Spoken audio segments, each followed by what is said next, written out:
बरोबर. आज आपण एक महिना एकमेकांशी बोललो नाही तर असं म्हणतात की काय विसरलास का. बरोबर. त्याच्या मागे कंडिशन्स आहेत. तू बरोबर. काहीतरी कर करेक्ट. तर मी. आणि ते बोलून नाहीये, ते प्रत्येकाच्या मनात आहे. नाही म्हणलं तरी आजची मैत्री बऱ्यापैकी मटेरियलिस्टिक झाली असं आपण म्हणू शकतो. बरोबर. अगदी क्वचितच उदाहरणं असतात, नाही असं नाही. निखळ मैत्रीचे. होय. पण 40 वर्षांनी भेटलेले श्रीकृष्ण कंसाला मारल्यानंतर आई वडिलांच्या म्हणजे देवकी वसुदेवांच्या आज्ञेवरनं गुरुकुलात आलेला आहे बलराम आणि तो. तिथे आपले सांदीपनी त्यांच्याकडे शिक्षण झालंय. माझ्या मते अवघ्या 3 महिन्यात संपूर्ण गुरुकुलाचं शिक्षण घेतलेलं आहे. म्हणजे थोडक्यात फॉर्मॅलिटी म्हणून तो आला गुरुकुलमध्ये. गुरुकुल करायचंच नाही असं नाही. त्यावेळेला सुदामाशी मैत्री झालेली. त्यानंतर जे काही ताटातूट झाली होती त्यानंतर 40 वर्षांनी सुदामदेव त्यांच्या मनात आलं की श्रीकृष्ण त्यांची, मला वाटतं त्यांची बायकोच म्हणली, हो ते मोठे राजा आहेत, तुम्ही त्यांना भेटून काय तुम्ही दर दिवशी मी बघते तुम्ही कृष्ण कृष्ण कृष्ण करत असता आणि आज तो राजा इतका मोठा, तर जा त्यांच्याकडे भेटून या त्यांना. तर मग ते गेले आणि ते काय फाटके कपडे होते सगळे आणि ते पोहे घेऊन गेलेले होते.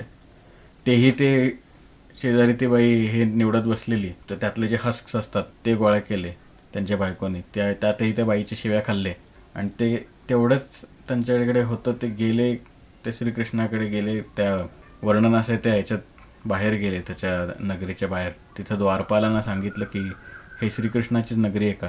त्यांना आश्चर्य वाटलं, एकेरी हाक मारतोय आमच्या राजाला, काय चाललंय नक्की, हा कोण आहे. आणि हो म्हणे, हो भगवंताचंच राज्य. ठीक आहे, त्याला बोलवता का.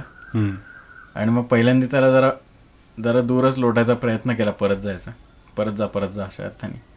पण नंतर हा जात नाही. आणि मग कोणीतरी जाऊन सांगितलं, बातमी दिली भगवंतांना, दुपारची वेळ होती, भगवंतांना बातमी दिली की अहो असं असं कोणतरी आलंय तुमच्यासाठी विचारते, एकेरी हाक मारते आणि तुम्हाला कोण आहे म्हणे. तर सुदाम म्हणलं की हे सिंहासनावरनं हा उठला आणि पळत सुटले.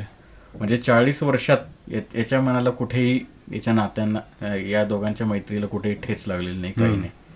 आणि सप्त नद्यांचं पाणी आणलेलं होतं त्यांनी पाद्यपूजेसाठी. ते म्हणले या नद्यांचं पाणी विल नॉट डू जस्टिस, इतका हा शुद्ध आहे, तर काय करूया.